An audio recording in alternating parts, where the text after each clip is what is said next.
یہاں ایک اہم بات پر تنبیہ کرنا چاہتا ہوں، اور بالخصوص سالکین کے لیے اس کو سمجھنا لازمی بات ہے۔ وہ یہ ہے کہ قرب بالواسطہ میں بھی اللہ کی رضا اور قرب حاصل ہونے کے باوجود یہ بات بدیہی طور پر معلوم ہوتی ہے کہ بلا واسطہ قرب ہی اصل ہے اور بالواسطہ قرب اصل نہیں ہے۔ نیز یہ بھی واضح ہے کہ بلا واسطہ قرب کو علی الاطلاق فضیلت حاصل ہے، جبکہ بالواسطہ قرب کو علی الاطلاق فضیلت حاصل نہیں ہے، بلکہ یہ بعض حالات میں اور بعض اشخاص کے لیے بعض حکم اور مصالح کے پیش نظر افضل ہو جاتا ہے۔ جیسے بادشاہ کے دربار کی حاضری تو ہر صورت میں افضل ہے، یہی تو افضل کام ہے کہ بادشاہ سے قریب بیٹھنا، اس کی دوستی حاصل کرنا، اس کی نزدیکی حاصل کرنا، یہ علی الاطلاق افضل ہے۔ لیکن دربار چھوڑ کر کسی اور کام پر جانا اور لگنا ہر صورت میں فضیلت نہیں رکھتا، بلکہ خاص حالات اور خاص اشخاص کے لحاظ سے اس میں فضیلت پیدا ہو جاتی ہے۔ مثلا بادشاہ کو کسی مصلحت سے اپنے وزیر کو کسی دوسرے ملک کا سفیر بنا کر بھیجنا پڑا، قاصد بنا کر بھیجنا پڑا، تو اب اس وزیر کے حق میں اس حکم کی تعمیل میں بادشاہ سے دور ہو کر دوسرے ملک کو جانا اور اس کام کو انجام دینا افضل ہے، اور اس کے خلاف کرنا جائز نہیں ہے۔ الغرض یہ قرب کی دوسری صورت نہ علی الاطلاق افضل ہے اور نہ سب کے لیے افضل ہے، لہذا دونوں قسم کے قرب کا درجہ ایک نہیں ہو سکتا۔ جب یہ معلوم ہو گیا تو اسی سے یہ بھی معلوم ہو گیا کہ قرب بالواسطہ کی جتنی راہیں اور سبیلیں اور راستے ہیں، ان کو ان کے حکم اور مصالح کے پیش نظر اختیار کرنے کے بعد فوری طور پر پھر قرب بلا واسطہ کی راہ تلاش کرنا چاہیے۔ یہ نہیں کہ صرف اسی قرب بالواسطہ کی صورت پر اکتفا کر کے بیٹھ جائے۔ ایک بہت بڑی بات یہاں سمجھانے کی کوشش کی جا رہی ہے ان لوگوں کو جو قرب بالواسطہ حاصل کرنے میں لگے ہوئے ہیں۔ ایک ہے قرب بلا واسطہ، ایک ہے قرب بالواسطہ، اللہ کی نزدیکی ڈائریکٹلی، اللہ کی نزدیکی انڈائریکٹلی۔ اللہ کی نزدیکی ڈائریکٹلی حاصل کرنا یہی اصل ہے، نہیں سمجھ میں آ رہی بات؟ اس کے تابع ہے اللہ کی نزدیکی انڈائریکٹلی حاصل کرنا، اس کو کہتے ہیں بلا واسطہ بالواسطہ، بغیر کسی واسطے کے اللہ کے نزدیک ہونا عبادت کے ذریعے سے، یہ اصل ہے۔ اور اس کے تابع ہے بالواسطہ اللہ کے نزدیک ہونا، اس میں یہ سماجی سارے کام آ جاتے ہیں، ماں باپ کی خدمت، لوگوں کی خدمت، پڑوس والوں کی خدمت، حقوق ادا کرنا، دوسرے جتنے بھی کام ہیں وہ سب اس میں آ جاتے ہیں، اور رفاہی جتنے کام ہیں، ملی اور سماجی جتنے کام ہیں وہ سب اس کے زمرے میں آ جاتے ہیں۔ اب اگر کوئی بے وقوف قرب بلا واسطہ کو چھوڑ کر صرف قرب بالواسطہ میں اٹکا رہے اور اسی کو اپنی نجات کا مدار بنا لے، سماجی خدمت کرنے والا صرف سماجی خدمت میں لگا ہوا ہے، کبھی مسجد نہیں آتا، نماز نہیں پڑھتا، ذکر نہیں کرتا، اللہ کے لیے منانے کو اللہ کے لیے کوئی کام نہیں کرتا، اور کام تو کر رہا ہے کون سے؟ سماجی خدمات، ملی خدمات کر رہا۔ بہت سارے لوگوں کو ہم نے بھی دیکھا، آپ نے بھی دیکھا، اب وہ یہ سمجھ رہے ہیں کہ ہم جو کر رہے ہیں وہ بھی اللہ کے نزدیک ہونے کا ہی ایک کام ہے۔ اور لوگ جو مسجدوں میں عبادت کرتے ہیں، تلاوت کرتے ہیں، ذکر کرتے ہیں، اللہ اللہ کرتے ہیں، اور امراض قلبیہ اور باطنی امراض کو پاک کرنے کی جو فکروں میں لگے ہوئے ہیں، وہ بھی ایک کام ہے، یہ بھی ایک کام ہے، لہٰذا وہ اس میں لگے ہوئے ہیں، یہ اس میں ہم لگے ہوئے ہیں، اور پوری زندگی اسی میں گزر گئی اور مر بھی گیا۔ یہ بہت بڑی غلط فہمی ہے۔ قرب بالواسطہ کی جتنی صورتیں ہیں ان میں لگنے کے بعد صرف اسی پر اکتفا نہیں کرنا چاہیے، اسی پر بھروسہ کر کے نہیں بیٹھ جانا چاہیے، بلکہ وہ کام ختم ہوتے ہی فوراً کا آوے قرب بلا واسطہ کی طرف آئے، نماز کی طرف آئے، ذکر کی طرف آئے، تلاوت کی طرف آئے، شریعت کے احکامات کی طرف آئے، سنتوں کی طرف آئے۔ جب دونوں کو بیلنس کر کے چلے گا، کہیں نہ کہیں سے کسی نہ کسی درجے میں اللہ کی نزدیکی حاصل ہوگی۔ اب بڑی غلطی ہم لوگوں سے یہی ہو رہی ہے، جو قرب بلا واسطہ کی تلاش میں نکلے ہوئے ہیں وہ اسی کے پیچھے بھاگ رہے ہیں، وہ اسی کے پیچھے بھاگ رہے ہیں۔ اب مثال کے طور پر ہمارے موجودہ حالات میں، ہو سکتا ہے کسی کو بات کڑوی لگے، موجودہ حالات میں دعوت و تبلیغ کی محنت سے جتنے احباب جڑے ہوئے ہیں، اکثریت، سب نہیں، اکثریت ان میں یہ سوچتی ہے کہ اس وقت جو حالات ہیں اس کے لیے صرف دعائیں کرنا کافی ہے، اس کے لیے صرف کیا کرنا؟ دعائیں کرنا کافی ہے۔ زمینی سطح پر کوئی محنت کرنے کی مطلب کیا؟ پروٹیسٹ کرنے والے، احتجاج کرنے والے، ظلم کے خلاف آواز اٹھانے والوں کو وہ کیا سمجھ رہے ہیں؟ بیکار کام سمجھ رہے ہیں۔ ہو رہا نہیں ہو رہا؟ کئی لوگوں کی زبان سے بھی سنا ہے، یا کئی لوگوں نے اس کا اظہار بھی کیا ہے۔ یہ ہے غلط فہمی۔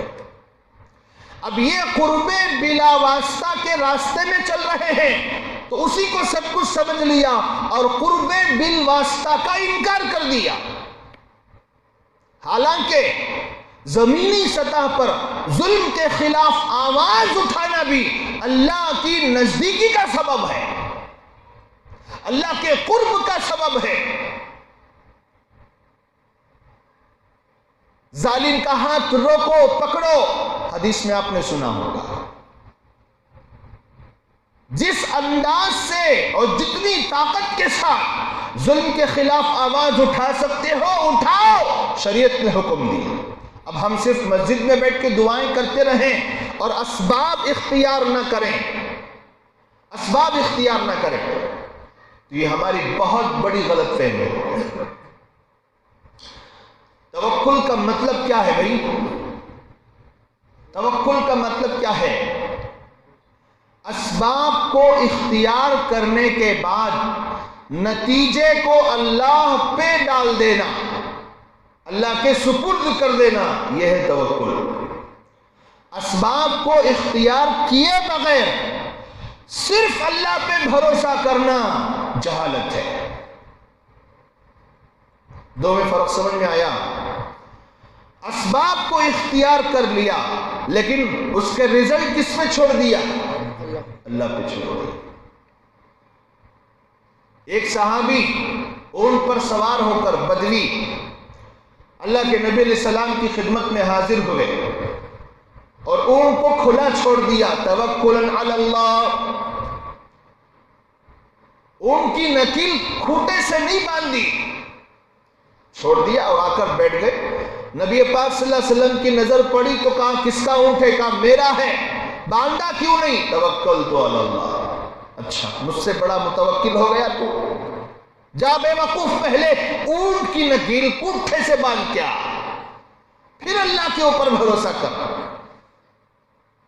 مطلب یہ نہیں ہے کہ باندھنا بچا لے گا، باندھنا اسباب کے درجے میں ہے، اس کو بچانا نہیں بچانا، حفاظت کرنا نہیں کرنا، یہ اللہ پہ چھوڑ دے۔ یہ توکل کا صحیح سبق نبی پاک صلی اللہ علیہ وسلم نے سکھایا۔ ایک جماعت آئی ہوئی تھی، میں وہاں اس مسجد میں تھا۔ ایک لڑکا، نوجوان لڑکا 3-4 دن سے بخار میں تڑپ رہا ہے، نہ کھاتا ہے نہ پیتا ہے نہ دوائی لیتا ہے نہ انجیکشن ایک ٹیبلٹ لینے تیار نہیں ہے. تو امیر صاحب بہت پریشان ہو گئے. ایک نماز میں بولے, دوسری نماز میں بولے کہ مولانا اس کو سمجھاؤ. میں اگنور کرتا رہا, مطلب دوسرے کاموں کی وجہ سے جلدی چلا جاتا. تو عشاء کے بعد ایک مرتبہ انہوں نے پکڑ لیا اور اس کو بھی ساتھ لے کے بیٹھے. تو میں نے پوچھا بھی دوائی کیوں نہیں لیتے اور کھانا وقت پر اور صحیح ڈھنگ سے کیوں نہیں کھاتے؟ کہا میں نے صحابہ کی طرح توکل کرنے کی مشق شروع کی رکھی ہے. صحابہ کی طرح توکل کرنے کی مشق شروع کر رکھی ہے, پریکٹس کر رہا. بخار آ گئی, اب اس کو اللہ کے حوالے کر رہا ہوں, چاہے تو کم کرے چاہے تو جان لے لے. یہ ٹھیک ایسا ہی کام ہے جیسے 6 مہینے کے بچے کو بریانی کھلانا. 6 مہینے کے بچے کو بریانی کھلانا ٹھیک ایسا ہی کام ہے. بریانی کب کھا سکتا ہے آدمی؟ بولو بھائی, جب اس کا معدہ اچھی طرح مضبوط ہو جائے, ٹھوس سے ٹھوس چیزوں کو گلانے کی, ہضم کرنے کی اس کے اندر صفت پیدا ہو جائے, دانت بھی مضبوط ہو جائے.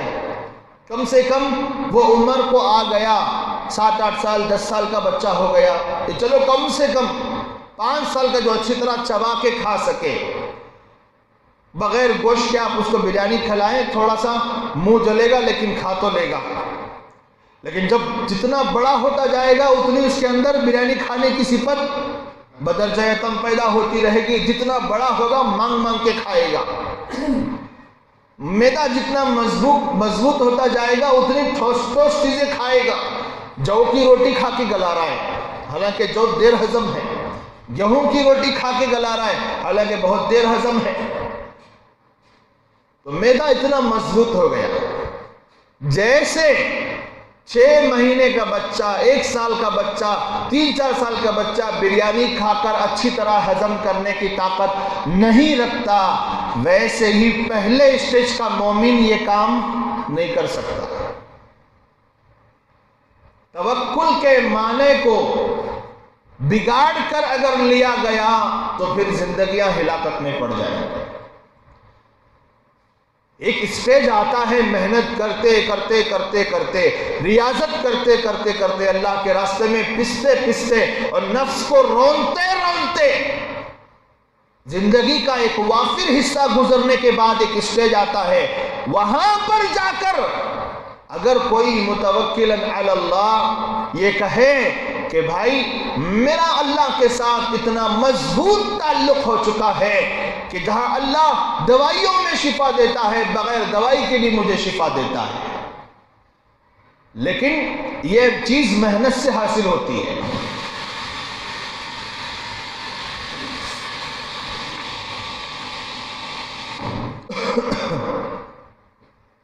بغیر یہ چیز حاصل ہوئے کے, بغیر وہ درجہ حاصل ہوئے کے پہلے ہی اسٹیج میں کوئی اس طرح کا توکل کرنے لگ جائے تو وہ اپنے آپ کو ہلاکت میں ڈالنے کے مترادف ہے.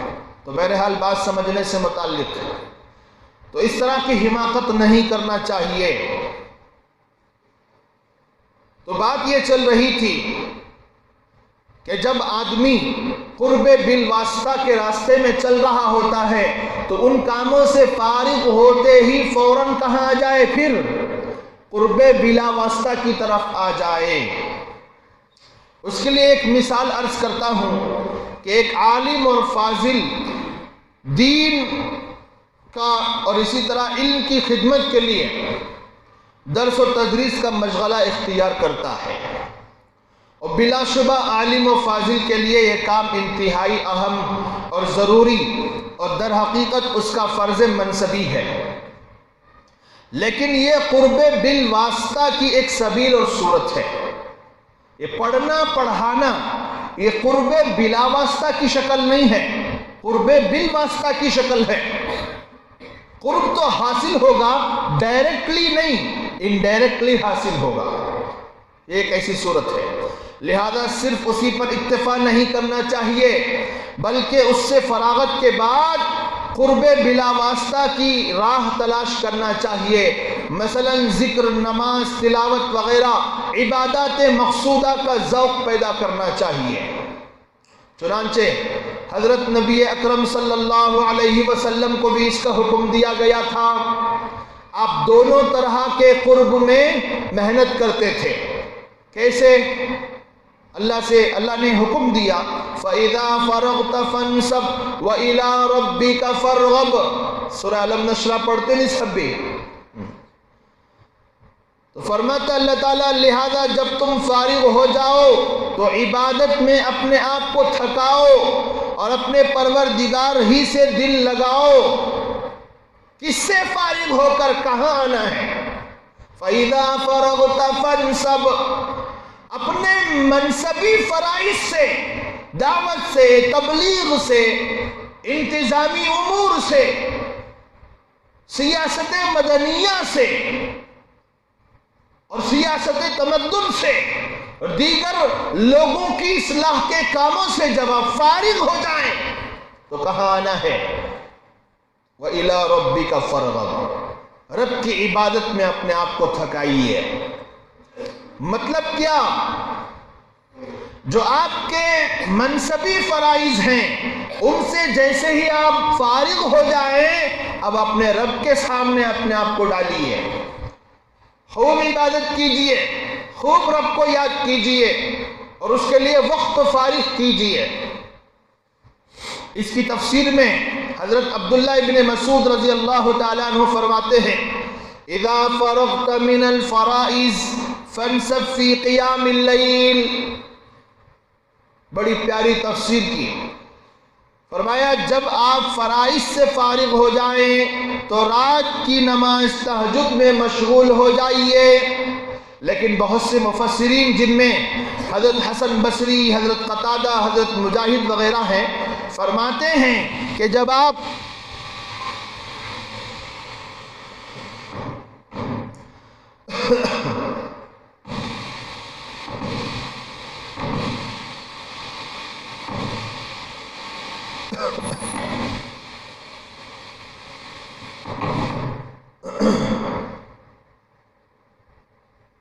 یہ تو حضرت عبداللہ بن مسعود رضی اللہ تعالیٰ عنہ کی تفسیر ہے کہ جب آپ فرائض سے فارغ ہو جائیں تو رات کی نماز یعنی تہجد میں مشغول ہو جائیے۔ لیکن بہت سے مفسرین جن میں حضرت حسن بصری، حضرت قتادہ، حضرت مجاہد وغیرہ ہیں، فرماتے ہیں کہ جب آپ تبلیغ کے کام سے یا جہاد سے یا قتال سے اور مخلوق کی خدمات سے فارغ ہو جائیں تو رب کی عبادت میں مصروف ہو جائیں۔ تو اس سے اچھی طرح یہ بات سمجھ میں آ گئی کہ قرب بلا واسطہ مقدم ہے قرب بالواسطہ پر۔ آپ کے جو ضروری کام ہیں، تبلیغ کا کام ہے، قتال کا کام ہے، مخلوق کی خدمات کا کام ہے، جب اس سے آپ فارغ ہو جائیں تو آپ رب کی عبادت میں مصروف ہو جائیں۔ اس سے کیا معلوم ہوا؟ سماجی ملی خدمات کرنے والے صرف اس پہ اکتفا کر کے نہ بیٹھیں بلکہ رب کی عبادت کی طرف آئیں، ذکر کی طرف آئیں اور اللہ کا دھیان پیدا کریں، تلاوت کریں، ذکر کریں، نمازوں کا اہتمام کریں، نوافل کا اہتمام کریں، مستحبات کا اہتمام کریں، دونوں کو بیلنس کر کے چلیں۔ یہ حکم اللہ نے خود نبی پاک صلی اللہ علیہ وسلم کو دیا، فَإِذَا فَرَغْتَ فَانْصَبْ وَإِلَىٰ رَبِّكَ فَارْغَب۔ حضرت جنید بغدادی رحمۃ اللہ علیہ نے فرمایا کہ آیت کا مطلب یہ ہے اِذَا فَرَغْتَ مِنْ أَمْرِ الْخَلْقِ فَاجْتَهِدْ فِي عِبَادَةِ الْحَقِّ، جب آپ خلق کے کام سے جس میں تبلیغ ہے، دعوت ہے، درس و واعظ ہے، نیز ملی و سیاسی امور اور ساری باتیں داخل ہیں، ان سے فارغ ہو جائیں تو اللہ کی عبادت میں لگ جائیں۔ امر خلق سے جب آپ فارغ ہو جائیں تو عبادت حق کی طرف آ جائیں، حق سے مراد اللہ ہے۔ مخلوق کے امور سے جب آپ فارغ ہو جائیں تو آپ کو کہاں آنا چاہیے؟ عبادت حق کی طرف آنا چاہیے۔ آج عام طور پر عوام تو عوام، علماء میں یہ کوتاہی مشاہد ہے الا ماشاء اللہ، کہ صرف قرب بالواسطہ پر اکتفا کیے ہوئے ہیں، بس کیے ہوئے ہیں، اصل قرب کی طرف توجہ نہیں ہے۔ کوئی درس و تدریس میں لگا ہوا ہے، پڑھنے پڑھانے میں لگا ہوا ہے تو بس اسی پر اکتفا کیے ہوئے ہیں، اور کوئی وعظ اور تقریر میں لگا ہوا ہے تو وہ اسی پر بس کیے ہوئے ہیں، اکتفا کیے ہوئے ہیں۔ کوئی تحقیقی کام پر لگا ہوا ہے وہ اس پہ بس کیے ہوئے ہیں، تو وہ اسی کو اپنی معراج سمجھا ہوا ہے، تو یہ غلط طریقہ ہے۔ پھر یہ بھی دیکھنا چاہیے کہ درس و تدریس، وعظ و ارشاد، دعوت و تبلیغ، قضاء و افتاء وغیرہ مناسب بھی قرب بالواسطہ ہونے کے لیے شرط یہ ہے کہ یہ سب کام محض رضائے الہی کے لیے ہوں۔ قرب بالواسطہ میں اللہ کی نزدیکی انڈائریکٹلی جن کاموں سے حاصل ہوتی ہے ان میں بھی یہ دیکھنا چاہیے کہ اخلاص کتنا ہے، اللہ کے لیے ہم کر رہے ہیں یا پھر واہ گیری بٹورنے کے لیے کر رہے ہیں، یہ بھی دیکھنا چاہیے، ورنہ یہ سب کام بجائے قرب کے ذریعہ بعد ہوں گے، نزدیکی کے اور زیادہ اللہ سے دور کر دیں گے۔ یہ کام تو اخلاص کے ساتھ کیے جانے کے بعد اللہ کے نزدیک کرنے والے تھے، قرب حاصل کرانے والے تھے، لیکن اخلاص کے نہ ہونے کی وجہ سے اللہ سے اور زیادہ کیا ہو جائیں گے؟ دور ہوتے چلے جائیں گے۔ لہذا اخلاص و للہیت کے ساتھ تمام امور کی انجام دہی کی فکر کرنا چاہیے۔ تو خلاصہ یہ ہوا، قرب کے دو درجات ہیں، ایک قرب بلا واسطہ، دوسرا قرب بالواسطہ، دونوں کو بیلنس کر کے چلنا چاہیے، یہ شریعت کا تقاضا ہے۔ یہ کیا ہے بھائی؟ شریعت کا تقاضا ہے۔